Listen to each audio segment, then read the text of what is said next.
Hi there and welcome to my YouTube channel. My name is Lucy of So Pretty So Mindful, and I and Hannah, the puppy, are here today to show you how you can make this rather spectacular quilt.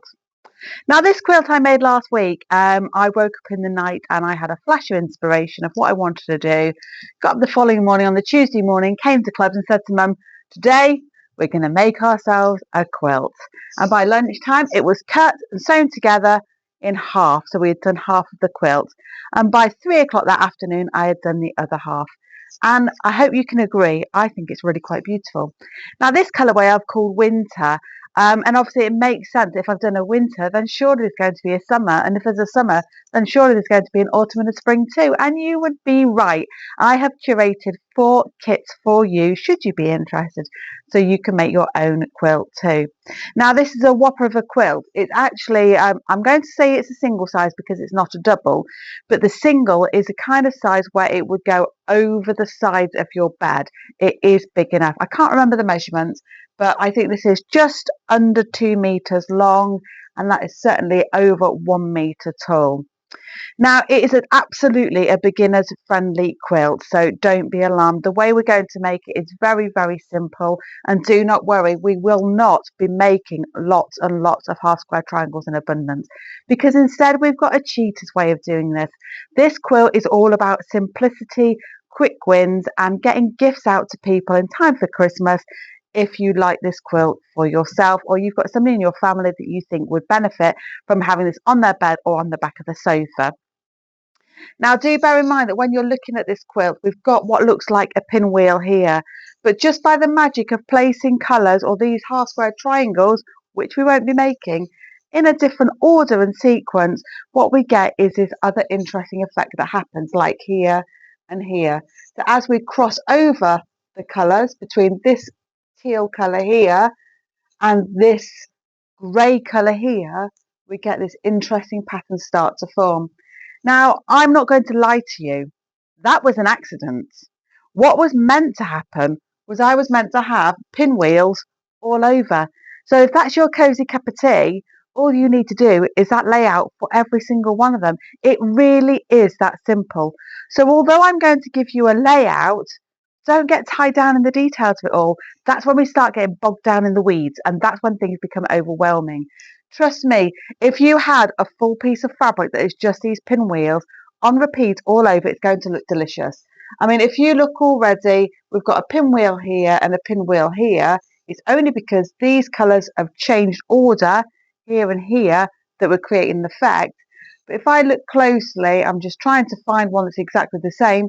These two here, are they on camera? These two are exactly the same pinwheels, exactly the same directions that they're running in. So it does look really spectacular whichever way you do it. So like I say, this is the winter colourway. Now what I can show you is 2 more colourways.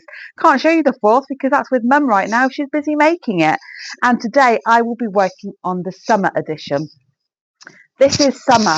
So what I've created is 2 pinks together. They are different pinks.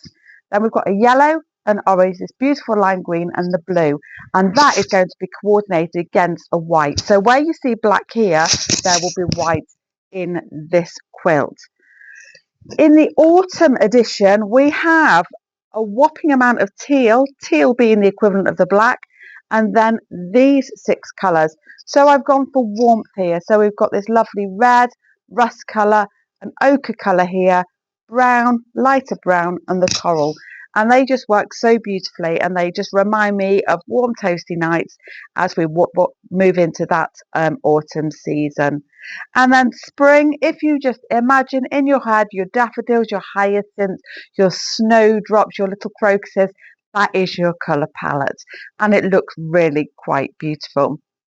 Now I'm selling these kits for £32.50, and in it you're going to get 2 meters of your solid fabric, which is your background colour, and then enough to do all of your binding afterwards.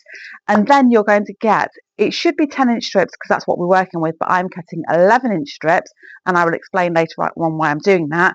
But basically you're going to get 6 strips of fabric that are all 11 inches deep by the width of fabric. So that is a lot of fabric, all for £32.50. I hope you can agree. Now, what else do I need to tell you? Obviously, you've got this video here today. I'm going to be putting together 6 blocks. So it's just going to be a sampler of 1, 2, 3, 4, 5, 6, just so you can get a little slice of how I make those squares, how we bring the shapes together, and how we do all of our nesting. But now what I'm going to do is move on to tell you about the tools that you're going to need. Now, if you're enjoying this video and you're going to get great benefit from it and you're interested in other things that I'm up to, please do consider giving my channel a like and subscribe. If you've got any questions, pop them down into the comments. I will get back to you. I receive notifications very quickly. I like to think I'm quite responsive, and I will get those responses back to you as quick as I can. Any questions, if you've got any challenges, if you're unsure about anything, then please do get in touch. This is an intuitive make. Like I say, I can't say it enough, which is why at this moment in time there is no pattern. This is about making something that's very simple, on repeat, in whichever way you want. So again, don't get bogged down in the detail of these triangles. Whatever happens, happens. Just have fun with it. Whatever you do, it's going to look beautiful, I promise. Now on to the tools that I'm going to use in this make. Okay, so what do we need to make this quilt? Now, our materials list is actually really quite small. We're going to need a cutting mat ready for cutting our 10-inch squares out. Pair of scissors, obviously, for any snipping that we need to do. We're going to need a good rotary cutter. I enjoy this Prim Love rotary cutter. And, of course, a quilter's ruler for all of our straight line cuts. I will be using my Friction, my iron-off pen. And I've got this measure that you can choose to use if you need a bit of extra support in stopping and starting at the right point during the sewing. I will show you how to use that. And you're going to need your Dr. Beckman's or any other starch agent that you prefer to use in your making. Other things that you're going to need are, or what I would suggest, a wool iron mat. Bit of a mess. You may find it beneficial to use a rotating cutting mat. And right by my side, I have got my trusty Tula Aliso iron. I prefer to use a smaller iron whilst I'm working with smaller makes. And that is all you need to get you going on your way.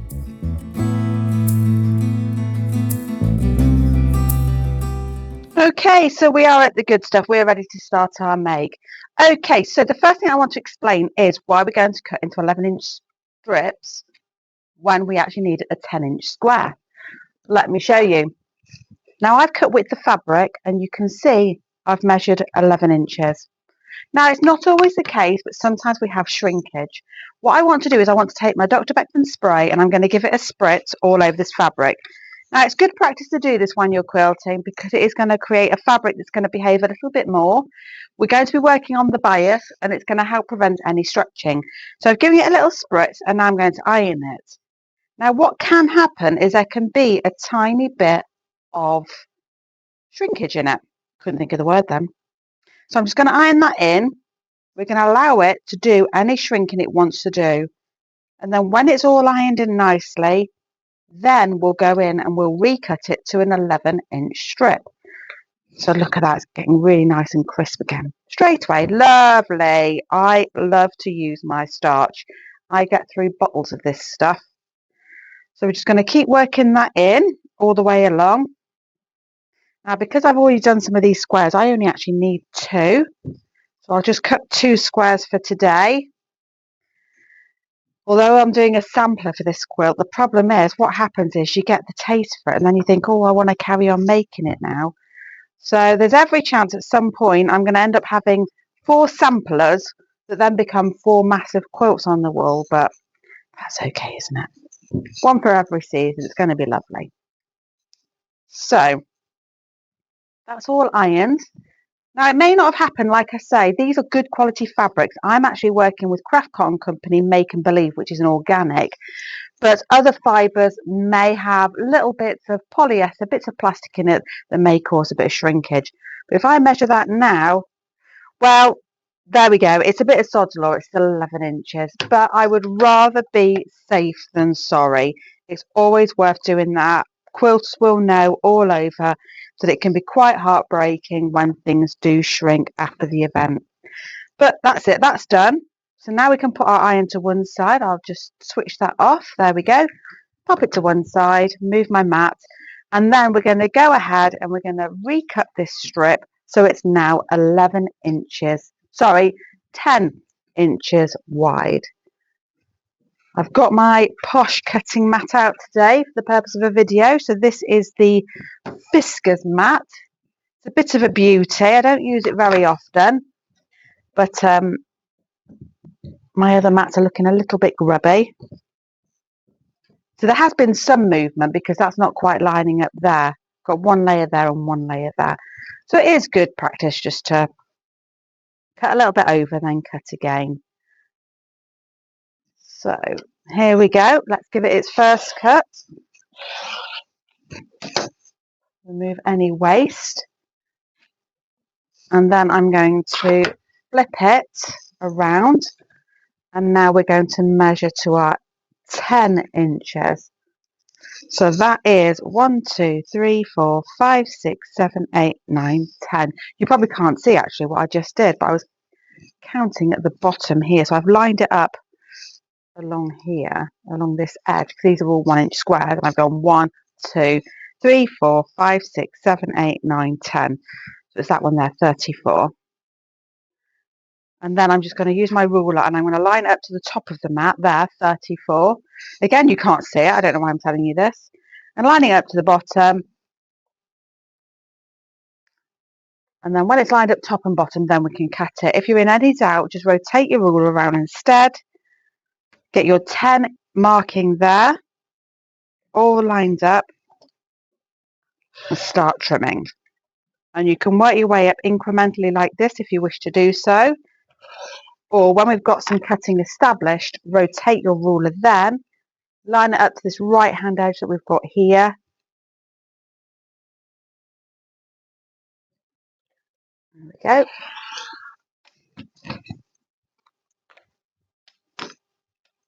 There we go. That's that gone. So all we need now is 2 10-inch squares. So I'm just going to line this up to the top here. Nice and smart at the bottom.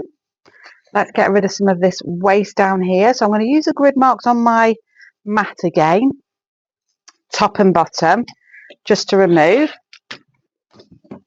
I shall now rotate. Move over there so I can see a little bit more. And we're counting again. 1, 2, 3, 4, 5, 6, 7, 8, 9, 10. So this is where we need to be on my 30 line in this case. And I'm just doing a quick visual check as well. Although I'm straight there and there, I'm just making sure I'm straight here and here, which I am. There we go. I may as well cut the other two because I'm here. Saves a job for later, doesn't it? And that's 1, 2, 3, 4, 5, 6, 7, 8, 9, 10. And then this bit of wasted, which is on the fold, will come in handy for something later on. So I'll put those two away because we don't want those for now.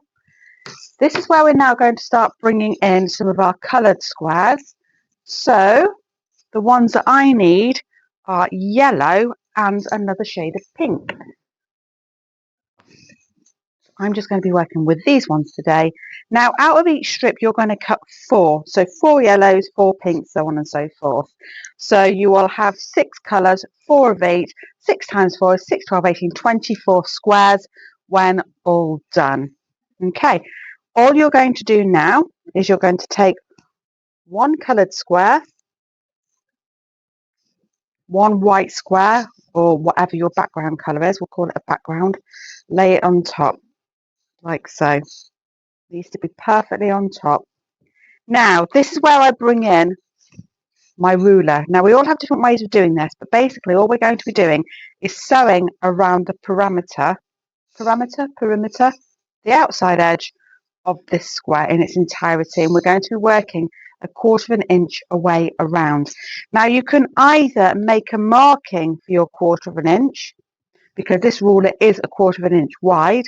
Or this is something that my mum would do because she likes to, well, she's a perfectionist. She doesn't mind me saying so. So this is what she would do. She would draw her line in. This is where you might benefit from bringing in your rotating cutting mat. So you're only placing your fabric down once and then you're not moving it. But what this is going to give us is a clear signal of where to start and stop with our needle. Now, I do recommend not to do what start again. I don't recommend what I've done, which is switching across different machines to make this. Choose one sewing machine and stick to it for all of the make. Just for consistency, this is going to make things a lot more accurate because I've drawn it on, and this is actually the first time I've ever done this, I can't lie. Now on my product list, my materials list, I forgot to add in that I'm going to need some pins.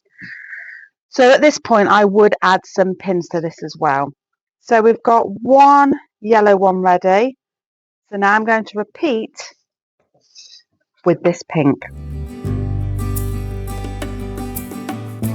So now we're going to take this to the sewing machine, and using a stitch length of a 1.8 or a 2, we're going to sew all the way around following that line, remembering to pop in a couple of pins first.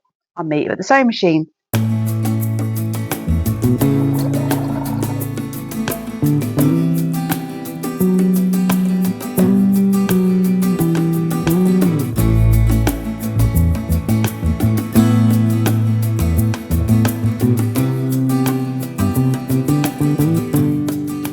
So those 2 squares have now been cut. So now we get to do the fun bit. So I'm working from the pink side, yellow side, so you can see what I'm doing. And I have brought in my rotating cutting mat. All we're going to do is, if I just rotate it around slightly, we're going to lay this on so that the ruler runs through the point of stitches there, and the same on the opposite end too. Keep things nice and still, don't rush this. And we're going to cut through.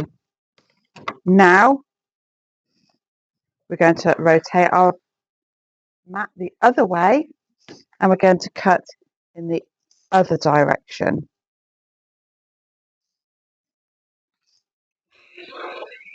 And that is how we're going to create our half square triangles, like so.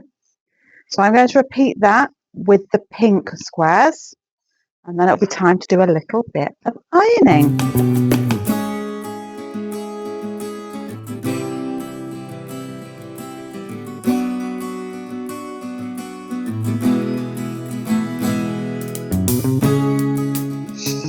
So this time we're going to need our iron, our wool mat, our blocks, and of course our Dr. Beckman spray.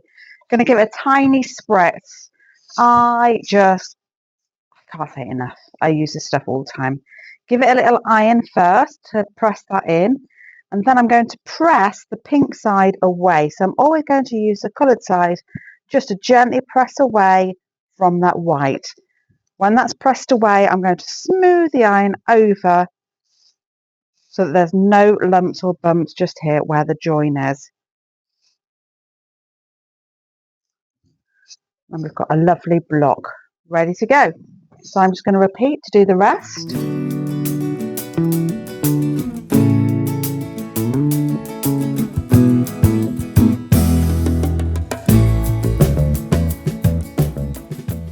And there we go, we've got our 8 squares all ready for the next steps.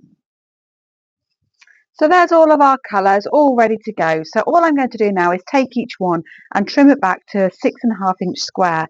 Now it's pretty much there already when I lay my ruler on. But what I'm going to do is I'm just going to do it a quick way where I'm just going to get my ruler, which is 6.5 wide already, and use this to just do a quick trim left and right, rotate it left and right. So let me show you how I do that. So you'll see that when I lay my ruler down, I've got my 45-degree line on my ruler already. And if I just place that onto that sewn line, that'll keep things nice and square and where they need to be. So all I now need to do is trim off any excess around.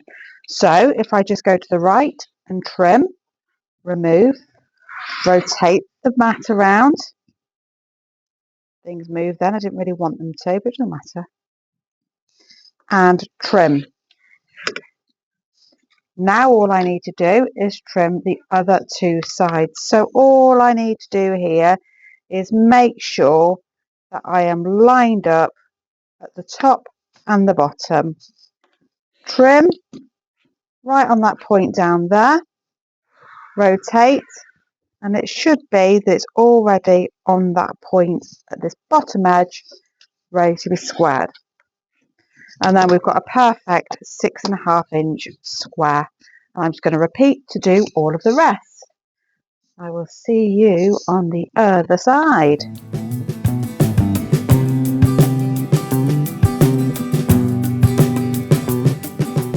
So here they all are. They're all done. They've all been squared up. And all we now need to think about is our layout. So that will be the next section of this tutorial. But don't they look better now? They've all been trimmed. Little bits of will need shaking out. But there we go. Lots of squares, half square triangles, done very, very quickly, ready to now be put together. So let's go back to how this was laid out before. So the white is disappearing into the table a bit. Now all I do to create the effect in the pattern is to simply take the opposite angle and rotate them around. That was option number 1. Now if I move that across and I bring out another colour, let's go with this pink, and again I lay these out as they were.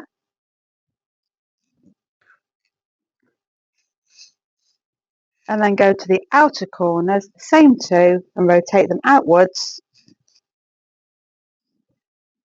That's where we're creating quite a beautiful design. Let me just raise the camera upwards so we can see a little bit more.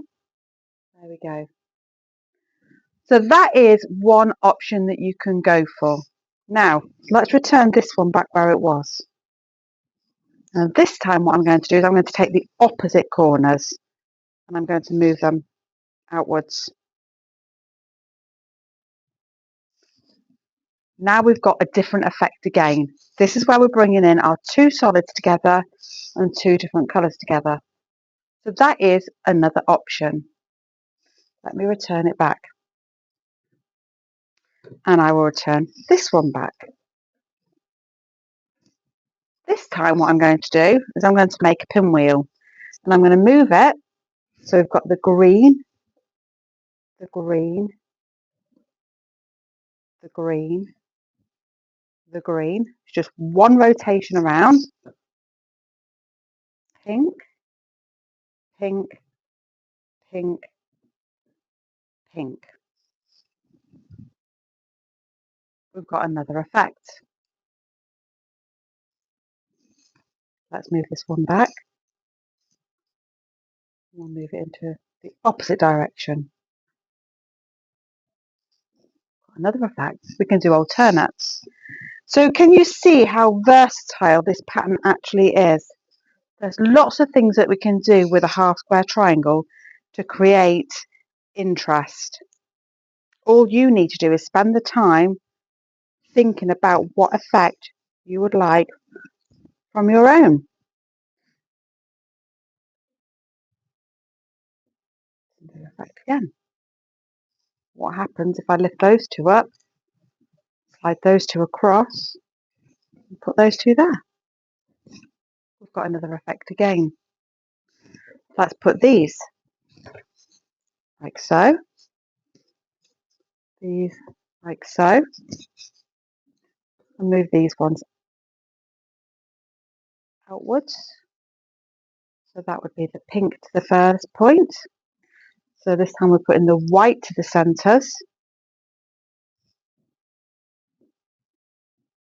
Got another effect again. So literally all you need to do is spend some time thinking about what effect you would like to create and then go with it.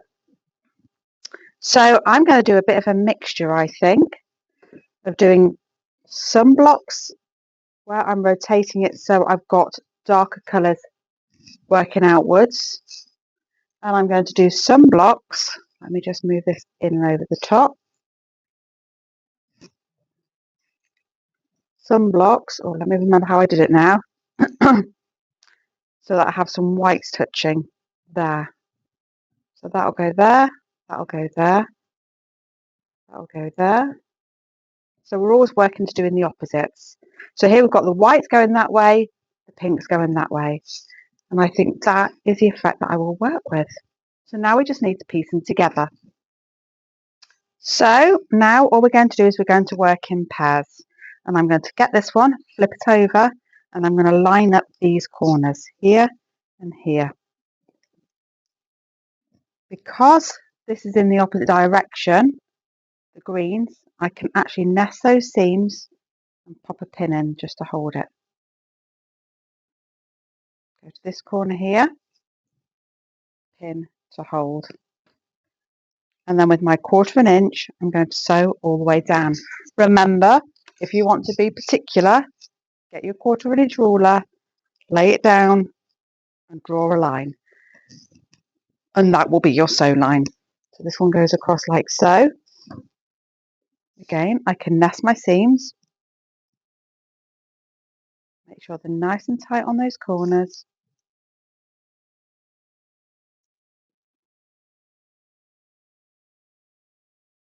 And one down here.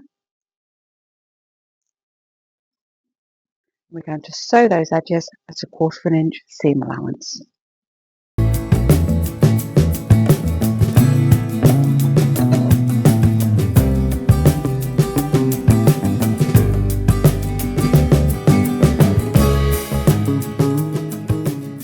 So we've sewn our 2 squares. Give it a little spritz, and remember this is 1 block out of the 4 green ones that you would be making to get the size of the quilt that I have made, that I showed you right at the start of this video. So we're just going to iron our spray back in, and then it's up to you whether you want to press your seams to one side or whether you want to press them open and flat. That really is your choice to make. A really good press, nice and flat.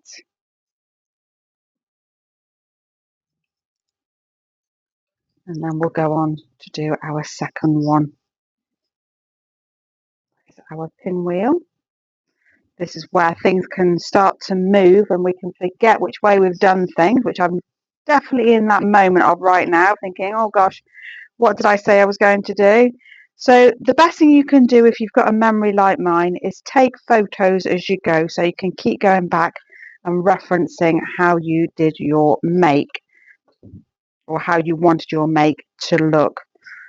Another top tip is if you do your layout, lay it out and then take a look back through the lens. It can look different all of the time, and it can really bring out where there's sort of duplication or errors been made. Okay, so this one I've done the seam allowance that way. This one, the seam allowance is going that way. So now I can flip this one over and I'm going to nest these seams so that this is perfectly on the line. We've got perfect points.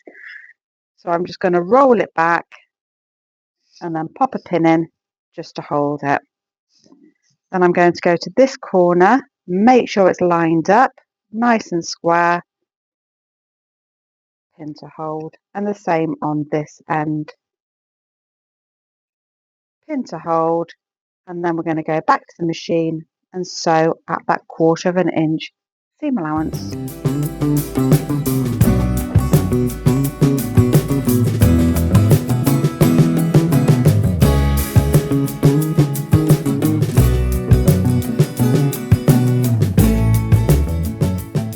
So now what we're going to do, now that's that sewn, another spritz. I should have shares in this company, I think. It's so worth it though. It makes your life so much easier when it comes to putting all of these blocks together at the end. Just to keep it perfectly sewn, perfectly neat, trimming as you go, ironing as you go. There we go. And that is one block complete. So let's just go in now and just check how big that block is. Just grab my ruler.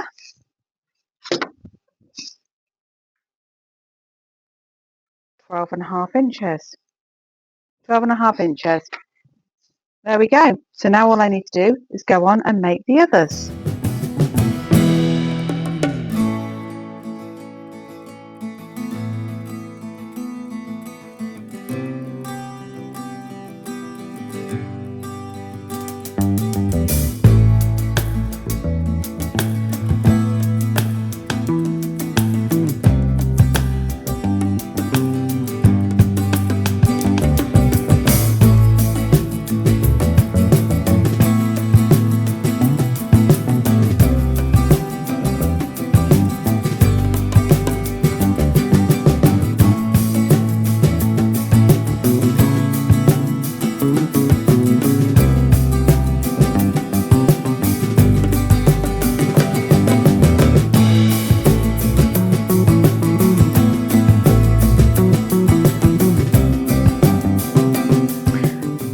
Doing now is I've laid all of my remaining blocks out for this one sort of repeat that I'm doing, because obviously remember I'm only doing one of each colour, so everything that I'm doing in the blue right now I'd have to repeat another 3 times effectively. So I've just laid them all out. So I've got one of each colour laid out on my table now, and I've thought about my layout, what I fancy. I'm doing it totally different to anything that I've done before. And I'm just going to run with it. Like I say, it's just a very fun, very forgiving little pattern. Now, those eagle-eyed amongst you will notice that one of my points was slightly off in the green block above. Again, I'm not really too bothered about that, so I'm just going to leave it. If you wanted to, you could go back, unpick, square things back up again and make it neater. But like I said, I told you right at the start, I don't want you to get bogged down in the weeds with this. It's a beginner-friendly pattern. All we're aiming to do today is just have a little bit of fun. And that is definitely something that I'm doing. So I'm just going to carry on putting all of those blocks together and see what they look like when we start building a bigger picture. So I have made all of those little blocks up. So now all I've got to do is join them together. So the way I'm going to do this is I'm going to work them in strips of 3. So I've already joined one lot, and what I'm making sure I do is when I put the block together, the central seam, the final seam you sew for each block, I just make sure it runs in the opposite direction to the block that came before. So for example, this block, the seam allowance goes upwards, so this seam allowance has gone downwards.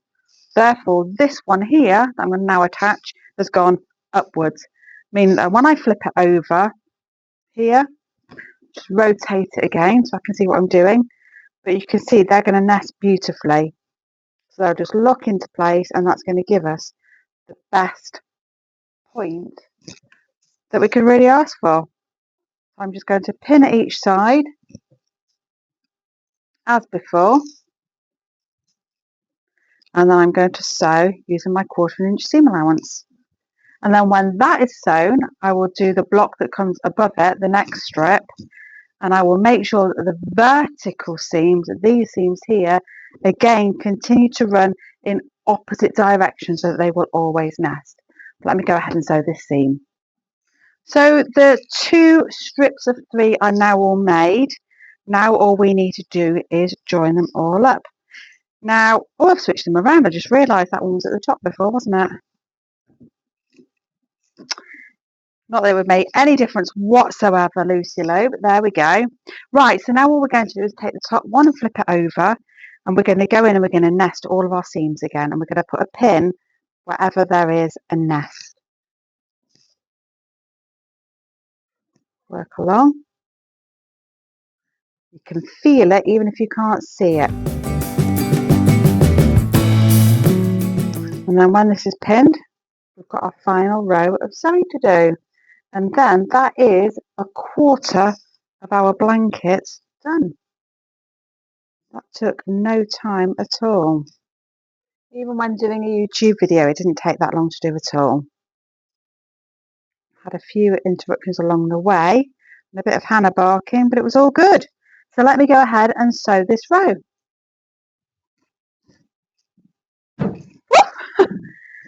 Look, we did it. Isn't that so cool? That is a quarter of the winter blanket, and we got that done in no time. Look at it. I didn't know that it was going to look as fab as this. It wasn't the design I'd planned out. I thought I was going to repeat this again, but you know, when you get going, and I did say already, didn't I, right at the start, there's so many formats you can have. All you need is that 10-inch square to start off with, sew it, cut it up, and then play. That is the actual thing you have to do with this. Just play. Keep laying it out, keep moving things around, take lots of photos, look at it back through your phone because it looks so different through a lens. I can't tell you that enough. But I like this. We've got this big block of white in here, but that's fine because what's going to happen is we're going to have that on repeat. It's going to repeat again here, and then obviously we're going to have more blocks as well, and it's going to look really purposeful. It's going to really help those big white spaces, help tone down the brightness. So if you think it feels a little bit overwhelming and overstimulating, this will calm things down. And imagine again, if you took this white out, you change this white for another color altogether again. You know, you could take a soft pastel color, you could take a gray, a black. It would change the look of this again.